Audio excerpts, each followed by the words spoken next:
Welcome everybody, episode number 27 of How to Become a Sales Warrior. I'm your host, Eddie Pods. This is my co-host, Mark. Say hello. Hello everybody, good to be here. It's been a couple of weeks since we've gotten together. The reason we're here, for me, it's to teach a younger generation of men and women salespeople how to cut the curve on how many years it actually takes to reach a top level. You know, you see a lot of TikTok videos and everybody's always talking, you know, do you want to be a top earner? Do you want to be the top? I do. Yeah. You know, and I found my way to the top, and I haven't had that many sales jobs in my 25 years of selling. I've only had 4 or 5. So I've had longevity at the places with that I worked, but if I would have known now, then, so that's the opportunity here to teach a younger generation. Take this, learn from it, and maybe you'll get to the top in 15 years.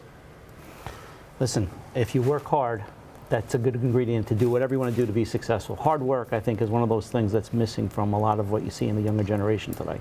True, but when you're a sales guy, you also have to be creative. Oh, yeah. And if you don't have creativity in you, you won't succeed. It's like your own form of arts, you know? We have a guest today, Jason Harty. I met Jason in a men's group about 2 years ago. I've seen him on and off sporadically. Remember Joe Beauchamp? Sure. We had on as a guest? Sure, yep. He spoke at that event. Okay. He was supposed to be there. He couldn't make it. He was trying to get down there. He had some closings he couldn't get out of. Based on the background of Jason, I'm very curious to see his journey and get a chance to speak with him. All right. So, sports moment of the weekend. We're always here on a Monday. Yeah. What do you got? Well, first, you know, it's 12 o'clock right now. Yeah, I know. Free agency period is just kicking off for football. Put football aside. Football sucks. Best sports moment? Well, let's see. The Mets, well, Francisco Alvarez getting hurt wasn't good. Hopefully the Mets can stay somewhat healthy going into the season. That's what I care about. Sorry about Garrett Cole. Sorry, Yankee fans. It is what it is. Two-thirds your rotation. Two-thirds your rotation's already gone. We got Juan Soto. So the best sports moment is the Mets signed Juan Soto. So let's not forget that. So I'm a Mets fan, but I'm still, from my early 20s, a St. John's fan. Oh, yeah. Seeing St. John's win the Big East in the fashion they did brought back my youth when, you know, Chris Mullen was there and Bill Wennington, and they were going to Final Fours every other year. So that was just a real proud moment. They won their first game in the quarters. Hopefully, if you showed up in a white suit, that would have been. I would have really liked that with Patino. Yeah. Yeah, pretty crazy. You could pull that off. So today we're going to chapter 16, and I don't always read. A lot of times I just speak from the book. Today I want to do some skim reading. It's called The Big Close. Just a couple of tips that I could share with my coworkers who don't want to hear it from me, and I won't share it with them. And they wonder why they lost the deal. They wonder why they're not as successful as I am. They wonder why their numbers are just like here and I'm up here. And it's from here. So I wrote down page 138 and didn't bring my glasses, but thank God it's a big book. Now, can't see without the glasses. You need me to step in? No, it's fine. Everyone thinks they have a great sales pitch. And one of the things in the Big Close is, do you really know that you do have a good sales pitch? Right. So my recommendation is have a professional let them see you do a pitch, or videotape yourself doing the pitch and let someone else tell you the truth. Because I think a lot of people don't look in the mirror and see the truth, and they make shit up. Right. Or they don't come off as the confident person that they envision themselves. Right. You know, so having someone take a picture or a video, you know, you don't want to be the guy at the water cooler that came in on an interview for a project and you didn't even know you had a hand tech. Well, I got a question for you. Yeah. So you call it the big close. You're doing your whole pitch. At what point, and what I've seen is people are sometimes afraid to ask for the business? For the sale. So at what point do you say, hey, you know, press hard, keep the second copy for you? I learned that from somebody who, a sales guy. Yeah. So for me and Pods, it's, so can I make your reservation for you?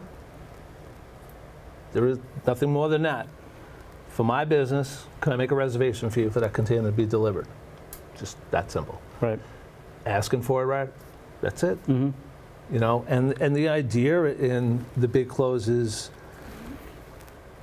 finding that common ground with that person quickly, because you may only have one chance on a call or in-person interview. You may only have one chance to do it. You need to be aware quickly, whether it's on the phone or in person, of how to engage with this person in a positive way that they're going to remember who you are. Being remembered. So one of the things we're doing today, there was an action statement, be remembered. I was away with you on a trip last week. We went out for dinner, and then we had a wonderful time, and your boss got up and gave a great pitch, a thank you to everybody involved in the project. What did I do when he got done with his? Yeah, you got right. You were remembered, for sure. Yep. Stood right up, honored him, thanked him for having me and hosting me, and told him about the amazing culture that I just saw at his place of business for 24 hours. Right. If you remembered. So we'll actually read what the actual, go big or go home. How do you plan to become a top earner? You know, read my book. That'll help get you there to be a top earner. But from what you've seen, what is one of the secret staples of your industry? So, you know, I've never had the title of sales, but I'm a salesperson at the end of the day, right? And so I always tell people, you're selling by not selling. What do I mean by that? Get to know somebody. Right. Don't be afraid. You know, in my position, a lot of times things go bad. Don't be afraid. Don't run from it. It's not like I want to fall on the sword, but at times you have to sit there and say, okay, something that you had no idea, whatever it is, you can flip that situation. A lot of my history is in the alarm business. I'll tell you just a quick side story. Years ago, there was a customer who had an alarm system. System didn't work for some reason, and there was a robbery. That's like the worst possible case that can happen, right? So, you know, CFO, I didn't install the system. I didn't know, you know, I didn't know the numbers. Guy calls, but you know, I'm not afraid to take it. Long story short, the guy is yelling and cursing and screaming and whatnot. Somehow, I flipped the conversation, and we were talking about colonoscopies. That's creative. That's creative. Because I think I just went through my first one or something, and I don't know how it came up, but we had a whole conversation about the guy called up all angry, flipped him, and people heard this. It was almost like, you know, like, how the hell are you talking about colonoscopies on an angry alarm system? Didn't work. Long story short, stayed as a customer, new business. But what we did is look, people realize we're all people, right? And it gets complicated. And if you can kind of just relate to the normal, everyday person, shit happens. This is true. And anybody who runs a business, shit happens. And it's how you deal with it. And if you're honest, because I think what you see today, there's a lack of transparency and honesty. And when people hear it, like, look, whatever your political ways you lean, when has the American public ever seen so much transparency? Never. And just like in business, like, oh shit, this is how they came up with the price. Oh, okay, you know what? I realize there's a certain amount of money that has to be made. And when you're transparent, I just feel like, look, does it always work? No. But I think just being honest, I tell people I'm not smart enough to be dishonest. I'm in the same boat. One of the things when I pitch a new big client, I said one of my specialties, one of my strengths is how I handle things when they go sideways. Because inevitably, in logistics, they're going to go sideways at some point. It could be your fault, could be my fault. Right. I assure you, regardless of whose fault it is, I will help solve that problem. Right. And that is a direct hit someone wants to hear, not how great we are and what I can do for you. What are you going to do for me when things go sideways? And you know what? You always answer your phone or return a call. Yeah. Right? How many times, it makes me crazy. How many times something goes wrong, you call that 800 number, you get transferred 16 goddamn departments, you still don't get an answer. It's pods. Well, it's that's my company. It's pods. It's any everybody. Big bag. It's everybody outsourced to a country that you have no idea. And that frustration, when you deal with somebody, say, listen, no matter what happens, if there's a problem, you call me.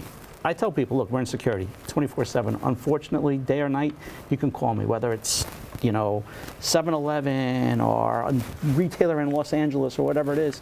That is the only thing that can really separate. I feel like the people, people are buying you. You're selling a service, 100%. But at the end of the day, what your book talks about is they're buying you, and everything that you bring along with that is really the value add that differentiates.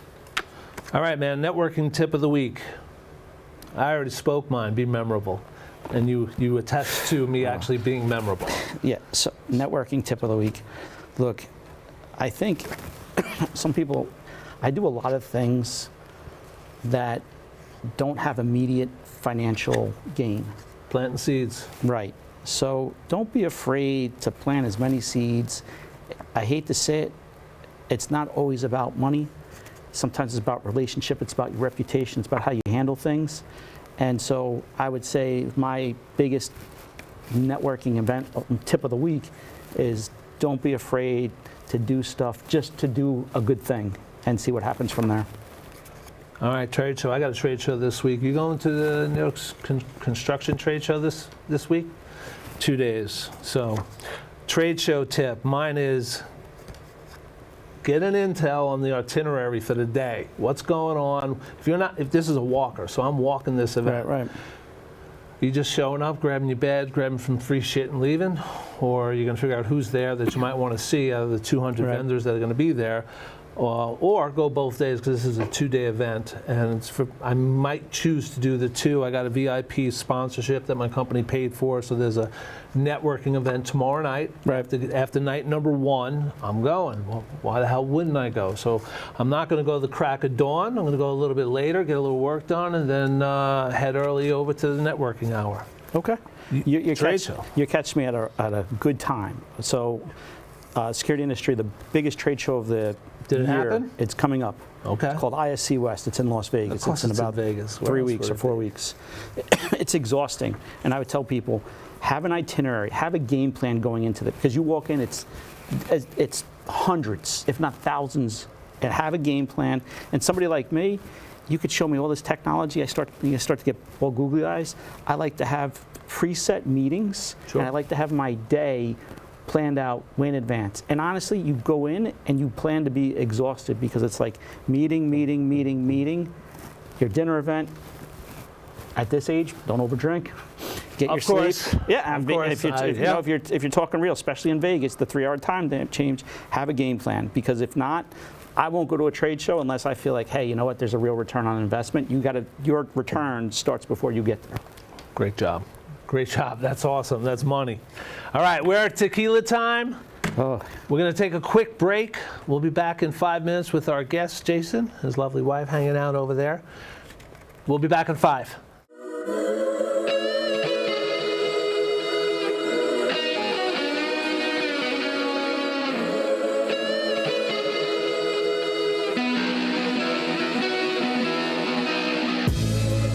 Welcome back, everyone. How to Become a Sales Warrior podcast number 27.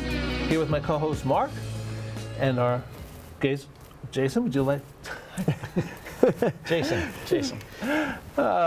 Cool. So it's tequila time. I'll explain it in a moment. We're going to do the shot first. Salute, everybody. Tequila time is... No, that's real. Yep. Tequila time is a time to something old, something new that still work both ways, but what's new? So I hang around with a lot of young people your age, and you know a lot more of the newer things that are going on in technology than I do, and I steal that from my daughters. They teach me everything I need to know. So today's old and new is something really wild. Writing a personal email by yourself. And the new is writing a personal email with AI. Yeah. And I can't do it.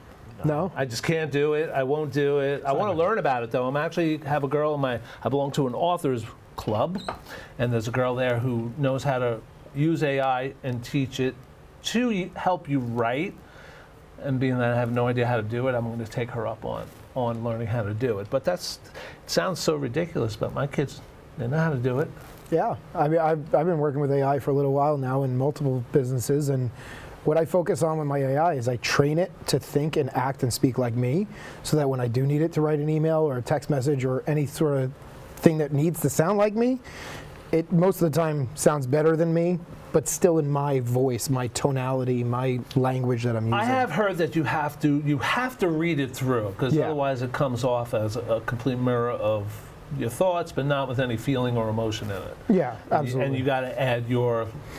So I know that much. You know, that's half the battle. Are you, Sure. you training through ChatGPT? I mostly use ChatGPT, and we've used other things like Canva and Yep. CapCut, and a lot of the other apps that are out there for social media and whatnot. All have AI integrated now. Right. All right, we're going to jump into best business decision of the week. So for me, it was deciding to go with him down to South Carolina last week. Sharpview was the company. There was an interest in possibly using pods to ship their units, security station units, all over the country. They're trying to have a bigger imprint in the country, and I could offer them warehouse storage, meaning I could send a container to Los Angeles, and once you hire a rep out there, we could have that container delivered on a demo. Yeah, cheaper shipping, cheaper logistics. Cheaper shipping, yeah. cheaper Yeah. logistics. But you could be in every major city in the country without having to own any property, rent my space and my service, and it's just, imagine having an appointment with a potential client and said, okay, my logistics company will be here tomorrow. I'll be back tomorrow. Then my Podzilla shows up and puts on a show. You saw the show. There were 20 guys outside the building watching the show, and you're associated with this show. And it's like all good vibes. And this is, this is how you promote. This is how you. Great visit. Loved hanging out with you. Loved seeing you. Our first real business to business. We've networked for years now, and our first, hopefully, just the start of many. All right, and keep it going, man. Yeah. I had a second one, and then I'll let you guys jump in. I always work weekends. A lot of times I'm just doing reports, catching up with this and that, but I decided to go on a cold calling binge on a Saturday afternoon. Pulled up a report from corporate, some list of commercial businesses that called in last week, and I said, I'm going to go through this list. And I made 45 phone calls. And I started work around 3:30. It's almost 6 o'clock. I'm ready to clock out. I'm like, got one more call to make.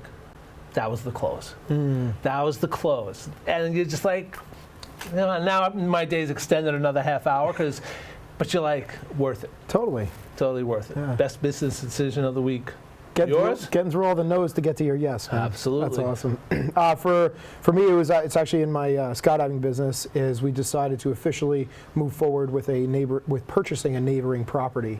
And convert that actually into a campground. It's got a structure on it. It's got 30 acres, and we're super excited. We think it's really going to bring in a lot of So you had a camping business to the skydiving business. Yeah, it's going to be a campground, completely separate entity and structure, and then it's right across the street from our skydiving business. I love it. So you make it like a whole couple-day experience or so? Exactly. And take all their money. Yeah, and we think, right, like campers, they'll go to any campground, Of right, course. to get the sticker on the back of their camper. Of course. Right, so now, how many people is that going to draw into our skydiving business just by being across the street? How many acres? 30 acres. Are there trails? There is a walking trail. Some of it is wetland, so we have to be very careful with where we put the trails and the actual campground itself. But yeah. How many spots do you think you'll be able to create out of it? I think as far as like campers go, like RVs, fifth wheels, things like that, I think we're going to get probably about 30 or 40 of those, and then we're going to have a lot of tent spots. Right. The tent spots are really, really good for the skydiving community.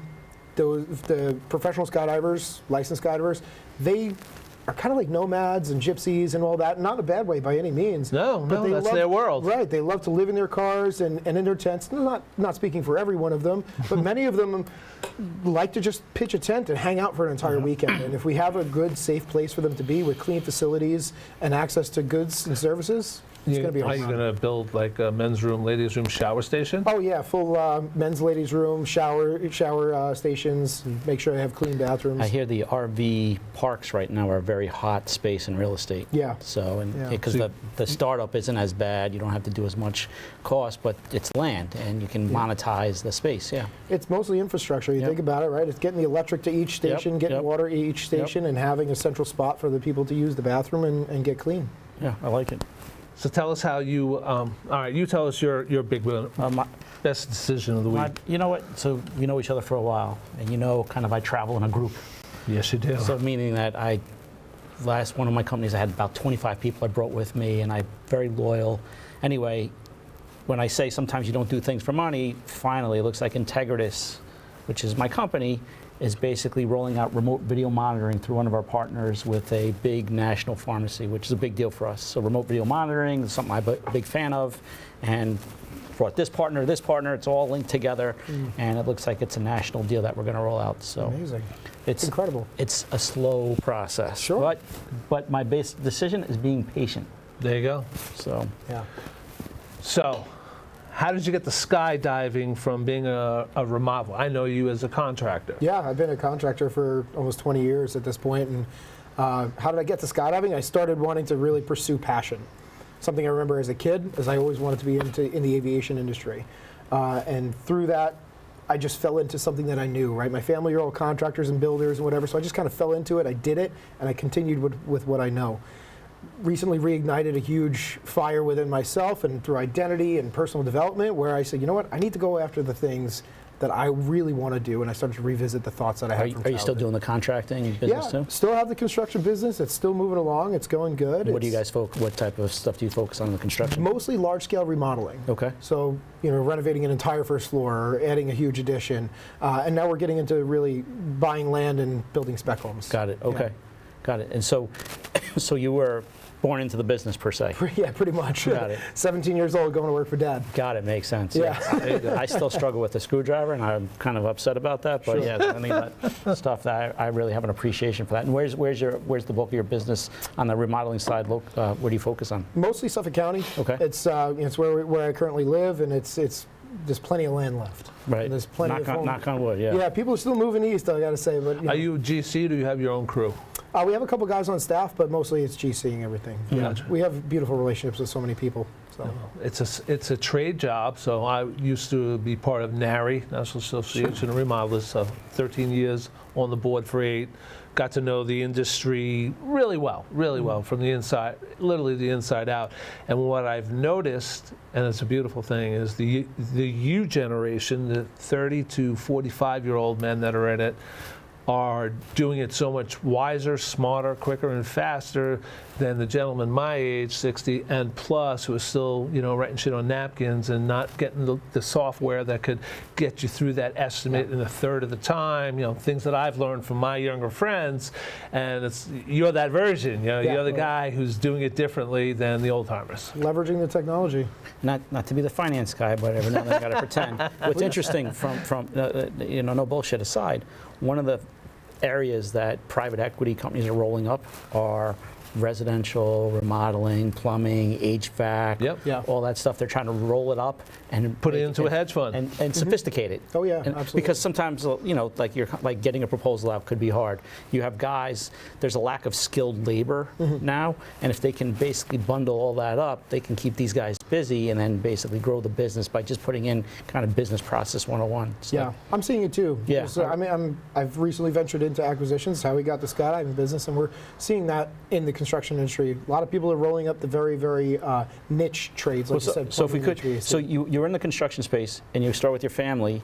At what point did you basically go off on your own? About 10 years in. Okay. Yeah, about 10 years in. My father and I had a lot of contention amongst us. Okay. Yeah, it's It's a typical story. that is the same story I've heard from all my buddies. Yeah. And I have to say this, all the younger guys are outperforming the older guys. Yeah, I don't like to compare. It's not the goal. What was so you have butted heads with your dad. Yep, butted heads with him. And then how do you what's it feel like? How do you make that jump? Because a lot of times people talk shit. Oh yeah, no, I want to leave or whatnot. How do you actually make the jump and say, okay, I'm starting my own company, my own insurance, I got to feed myself here with business. Sure. What's that like? How'd you do that? It was really hard. It was very emotional, honestly. It was very truthful. It was very emotional, but one thing I did have is an extremely supporting wife. Okay. And that was the thing that made it easy for me, right? Coming home saying, that's it, I've had enough is enough, I'm done with this. I said, I can't do this anymore. And she's like, you know what? Listen, you have the skills, you have the knowledge. I can support us for now financially if you really want to try your own thing. And that was, so having somebody who has your back was the answer for me. And did you get was there a customer? Cheers to the wife. Cheers to the wife. Please. Cheers to the wife. Great job. did you have one customer that helped launch you, or did you have like a moment? So you have a supportive wife. At the end of the day, you're still out there now having to get that first customer that's like mine. You got to do your own insurance, your own billing. Where was that moment of like, oh shit, I can do this, or you got like that, where you put away the fear and you said, okay, I'm on this and I can do this. Some of my first customers were actually my wife's bosses at the time. Makes a lot of sense. That makes a lot of sense. Okay. Yeah, no, look, there you go. That's a moment. That's an aha moment. Yeah, I got hired to do a couple bathrooms, and then all of a sudden it turned into a kitchen, and then I was referring a friend, and it just grew from there. And it was like the work was steady enough where it's like. And you were hands-on at that time. I did everything. Yeah. I only hired some literal friends here and there just to have heavy labor help. Sure. If I need to hold So up a beam or you were something. confident enough, though, in your actual trade skill. So, hey, look, this bathroom, boom, piece of cake. I can make, because I'm assuming there's a nerve, like, even your wife, it's like, oh, this is my boss. I hope my husband doesn't fuck it up. Yeah, That's right, that's right. I think, I've always been a problem solver. Right. Critical thinker. Right. Right. If I don't feel comfortable with something and I have to do it, I will do it, and I will figure it out, and I will get good at it, no matter what. So I learned a lot of critical thinking and problem solving through that time when I was it was all me. I did the plumbing, the electric, the drywall, the spackling, the tile. Nice. Everything. And it worked, man, it worked. I learned so much through that process. And then, so you start to get comfortable, and now you start to say, okay, I can go maybe flip houses or do development or whatnot. So how do you make that jump? I bought my first home, leveraged FHA loans, put next to nothing down, and in 5 years I flipped it and made a couple $100,000. And then Well, you held it for 5 years. I held it for 5 years. I made Okay. a couple $100,000, and that was a huge mindset shift for me. I was like, whoa, if I could do that, I 3 could times do it a way year. faster So than were you 5 carrying? years. Were you carrying it for 5 years, or did you have it rented out? How did that No, work? we were living in it. I was Oh, I see. renovating Got it. was my Okay, primary got it. residence, Okay, yeah. got it. That makes sense. Yeah, it was easy to start because it was our own home. So we lived in it, we renovated it, we put money into it, blood, sweat, and tears, and sold it and made a ton of money. And I'm like, oh my goodness, I can let's do this this again. Nice. And now we're on our own, again, about to sell our own primary residence, and it's How many flips have you done? 3. Cool. 3 total flips. All overall. wins? All wins, yeah. Yeah. I really just pay attention to the numbers, and make sure that it's good. Mm-hmm. Yeah. And so now you're doing the flips, and now you've evolved your business into more than just construction. Yeah. And so take us through that process. Like again, I was saying earlier, just revisiting my passion as a kid. Yep. I loved planes, and I said I want to do something in the aviation industry. I want to become a pilot. I want to get my own plane. I want to do these things. And looking around, I found this skydiving business for sale, and I said, Looking around, where were you looking? Under a rock? Under a You go through a table? business- You were business- looking around. Business broker, or no, I was just looking around on bizbuysell.com, Okay. dealstream.com, and That's what I wanted to hear. Where? Yeah, of course. Yeah. And just seeing what's out there for sale in the aviation industry. Found this thing, did some research on it, realized that we were getting it under the value of its assets. how do they value those type of businesses? Mostly on the money, the net profits. Okay. So it's net like a profits multiple of net times profit? a multiple Yep. depending on the business structure. Yep. This one was actually losing money. It was a complete turnaround story. I have friends who are skydivers, so I brought them in as partners. And it said, listen, we're getting this thing for less than the value of its assets. It came with a plane, all the gear, all the stuff. To do the whole operation, I said it's low risk. If we bomb this thing, we'll sell everything and probably make 50 grand. Right. And I said that was an easy entry into the aviation space. So there's that, and I really at that moment had the mindset shift. I need to be an owner, right? Stop being in the day-to-day. Stop being the operator, but being an owner. Learning the skills of an Did entrepreneur. it come with a pilot? Yeah. We have a full staff, gear, everything. They were all employed at the time. Yeah. So it was turnkey. Turnkey for the most part. Sounds like you had to get rid of a couple of people. It's the people way you weren't the said that. problem with some of the equipment. Was beyond its usable life. Right. So it wasn't maintained to the level. Yeah. Right. There was a lot of things that were. And you see that a lot with businesses. Yeah. Right, and you think about, hey, I'm jumping out of a plane. We want to keep things safe. And you look at some of the gear and you go, that's going to be retired, that's going to be retired, that's going to be retired. And we just bring new life into it. We get new gear, and we're investing in it. Like I said, the campground. It's Now, where's this business located? Maryland, Ridgely, Maryland. Okay, so here you are in Long Island. you buy a skydiving business in Maryland. How do you operate? Find the right people. So the partner that I brought in, who's a professional skydiver, she actually sold her house here on Long Island and just moved to Maryland to be the operating partner. Got it. So finding That's somebody so, who's willing to be a part of it. So key. Yeah. Absolutely. Right person, right seat. Right. Yeah. And so where's this business at now? How's it doing? And Right now it's closed because it's too cold to jump. I would think so. Yeah. But actually in 3 weeks we're kicking off. So April 12th weekend will be our first operating weekend. Do we have anything signed up? Oh yeah, we got plenty of people who bought gift certificates. We just started running ads last month, and people are starting to purchase their jumps now. And we're And really is this, excited. does it go 7 days a week? How does it work? We're going to run 5 to 6, depending on holidays and events, but typically 5 days a week. So it'll be Mondays, Thursdays, Fridays, Saturdays, Sundays. Okay. During the week, 1 jump a day? No, there's a few people that come out. There's definitely a few people come out. Figure we get 3 to 5 loads. Oh, out how a big day. is the plane?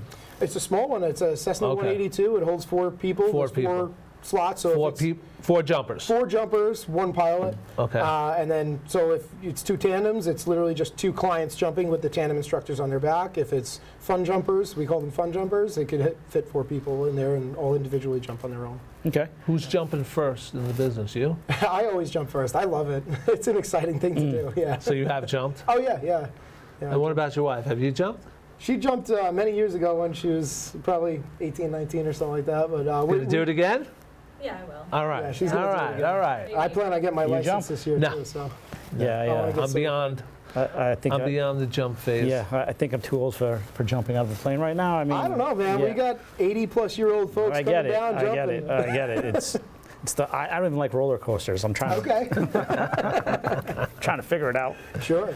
It's been a long process. So is there an opportunity for you to put a food establishment on the property? Yeah, that's actually a huge part of the campground. Is there's actually a 5-bedroom structure, a 5-bedroom home on the campground property that we're buying, and we want to convert half of the first story. Got it. into a And you cafe. happen to know a contracting company that I know can do somebody it. who builds things. Right. Yeah. Makes sense. Right.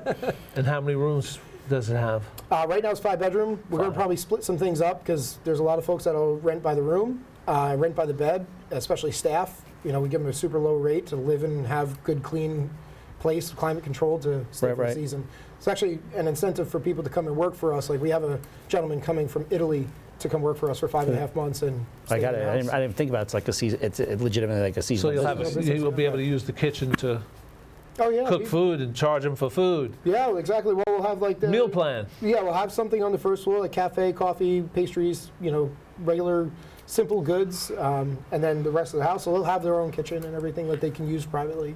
So how do you plan the balance, being here, being there? Are you splitting time, or are you thinking And throw in North Carolina. He's Yeah, got a well, house in yeah. North Carolina. Yeah. Yeah. I plan on going there as much as I can, mostly for major events. So the weekend before we open is Safety Day. So that's where all the fun jumpers and everything, our community that has been sticking with this drop zone for many years, come in and refresh on safety. So just going there and showing face, the right events and right things. I'm also organizing some larger partnership events and whatnot there. So I'll be in and out of there as much as needed. Who's the CEU person? The CEU. Did you? What is a CEU? CEU is when you have to, like your safety class. Okay. As a contractor, your Sure. CEUs. yeah. Gotcha. So we call them safety officers. So are you providing it? Did you go and find? We actually have certified safety officers on our staff. Oh, okay. So they will run the whole. So you put program. together this event. They do. They put the whole thing together. They as in the people that work for you. Yep.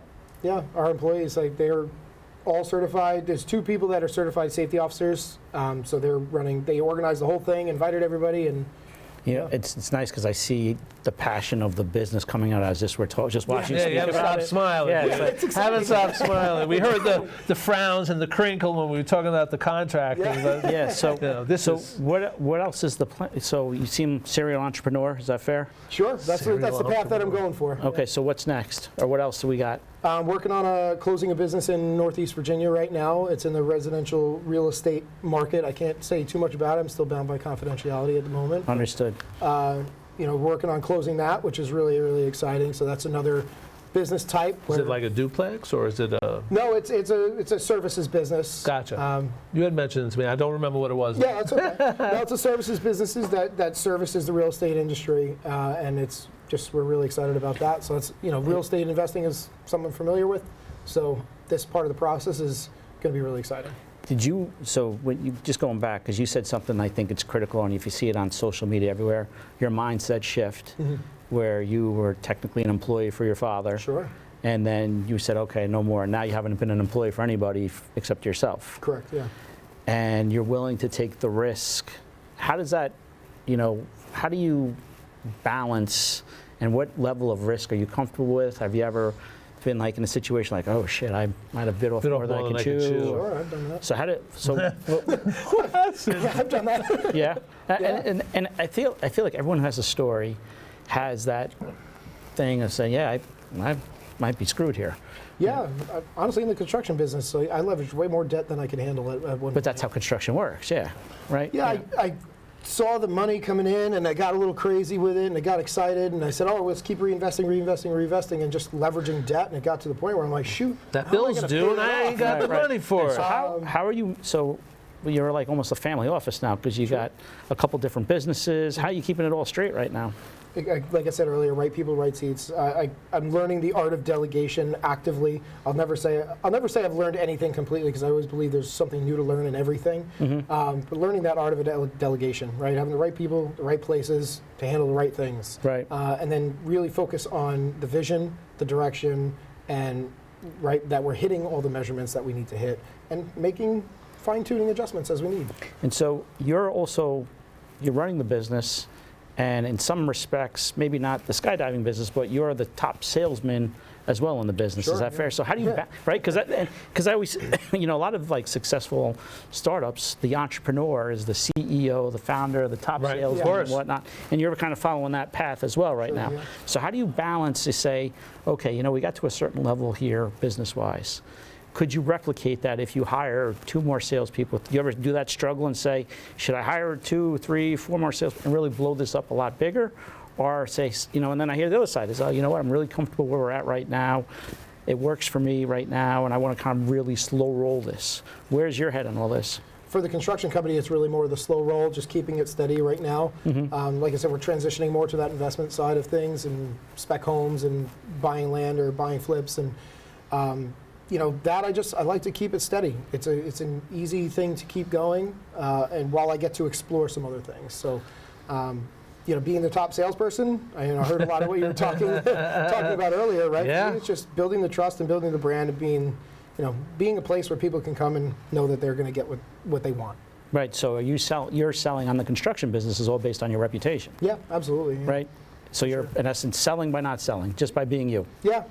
Yeah, I mean, I still do estimates and whatnot as needed, and it's important, right? Like, is a lot of your stuff word of mouth? Most of it is, yeah. We have an Instagram page, nothing crazy. It's just we don't really do much marketing per se. Do you have a marketing person for the new business? Yeah. We're running ads and all sorts of things. Right, I was going to say. So how are we going to blow that business up now? I think it's really going to be the campground, and then it's going to be a slow growth over 3 years until we can get a much larger plane. So we have a whole financial plan outlaid. Nice. How we're going to reinvest. Very, very smart. Yeah. So we have a whole thing. It's really exciting. But between the campground, getting larger planes, or getting even more planes, is going to be more planes, more pilots, more staff, all that stuff. Yeah. I didn't even think about skydiving business. You actually have to have a pilot. Oh, yeah. I said that before. Did you get a pilot in the bargain with this? About that. Yeah, we did, thankfully. We got a few, actually. I need to bring up 2 of our friends, people that you and I both know. You've met them probably in person. I never have. Okay. Mr. Tony Robbins and Gary V. Yeah. So tell me about your thoughts and connection quickly about Gary V. Gary V, I love him because he's a straight shooter. There's no BS. It just tells it like it is. He'll call you on your nonsense and just, let you have it. But also while giving you practical strategy. So that's why I like him. He's very straightforward. He is. Yeah. My buddy who was in Mooresville is the one who turned me on to Gary V. Yeah. So there's this connection with Mooresville, you, him. Yeah. And aren't you supposed to be doing something with Tony Robbins? Yeah, I am. I actually just accepted a position working as part of his team, and it's pretty security.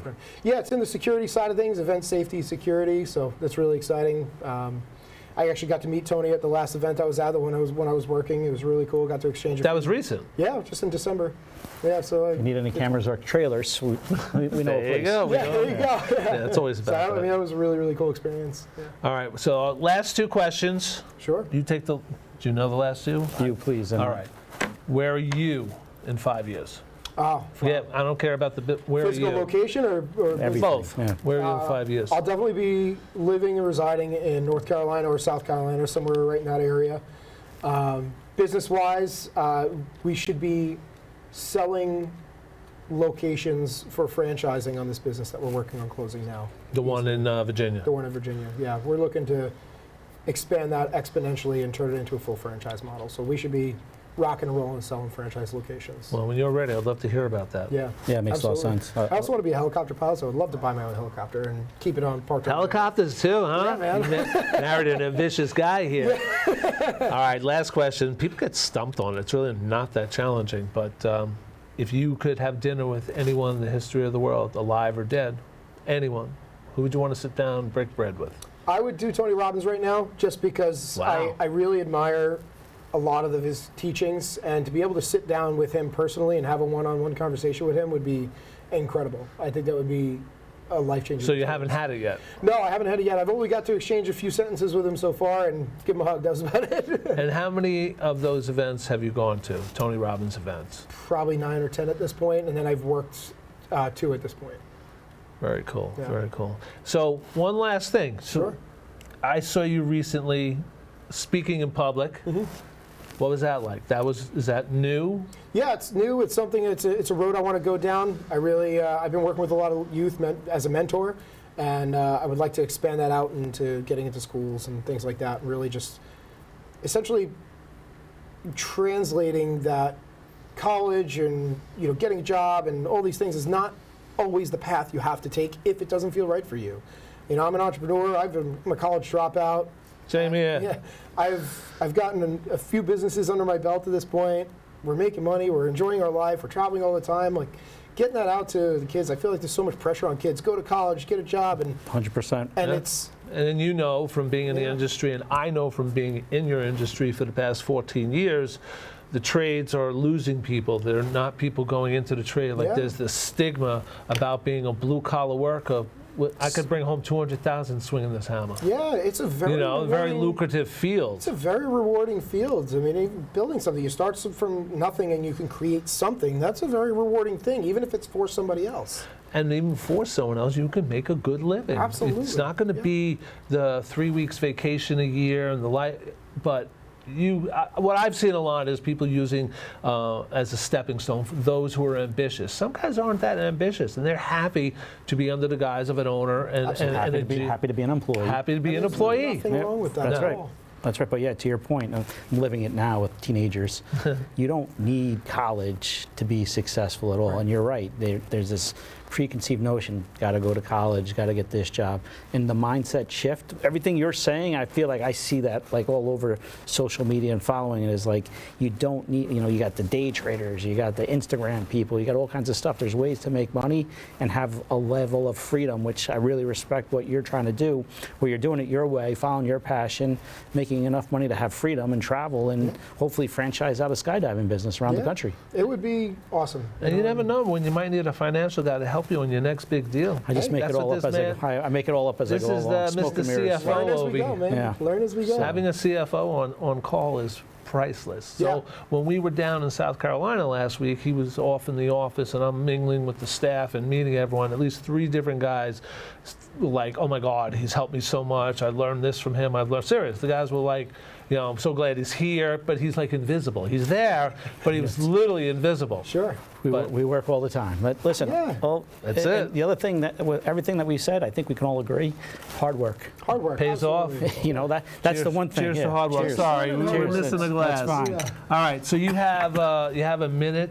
Look into the camera. Tell the audience where they could reach you, what you'd like them, where to follow you, and what's the name of your company. Go for it. Sure. Take as much time as you need. My name is Jason Harty, Harty. You can find me on Instagram. You can find me on LinkedIn. You can follow our businesses. Skydive Chesapeake in Ridgely, Maryland is a great place to come and have an adventure of a lifetime. Density Construction, if you're interested in large-scale remodeling. I also run a mentoring called the Growth Collective. It's geared towards young professionals that are looking to really just step out and make something of themselves. Do you want to give a phone number to reach you at, or no? No, that's fine. I mean, honestly, Instagram is the best way to reach me. It's where a lot of our business comes through. Especially my personal page. Just look me up. I'm there, Jason Harty. All right, very good. Mark, yourself? Mark Simpson, part owner of SEM Holdings, which we have 3 different companies called Learn It Media, PCG Compliance, and the Integris Group. We focus on outsourced loss prevention, national retailers all around the country, pharmacies all around the country or whatnot. Kind of did my thing too, went off on my own, partnered with some people, and we have a national business, so pretty exciting, and involved with a bunch of other security type businesses around the country. Mark's known in the industry as a financial fixer, somehow puts the right people in the right Sometimes place. you fix and sometimes you don't. Sure, yeah. That's how it goes. I'm Eddie Podge, your host. I am doing something pretty exciting. I belong to the Long Island Authors Group, and I'm going to a poetry reading the end of this month. And I write poetry, so I'm actually going to, for the first time in my life, read one of my poems to the public. I read it to my wife after I wrote it to her when we were on a vacation, so I'm pretty cool with that. And then I'm going to an authors convention at the Southampton Inn at the end of April. Turn that into a long getaway for me and the wife. She was all psyched about it, but I'm starting to do more for my book, trying to get more people to buy it. Not just buy it, but get it out there more. And I'm trying to drive people to my website. Become a sales warrior. I have to say it right, because Amazon robs you. You don't make any money selling books on Amazon. I don't care if they censor me. I don't care. They don't. But you could also find me if you need a pod storage container, eadelman@pods.com, or you could call me at 631-334-8587. It's been a great show. We'll be back in another week. Have a good day.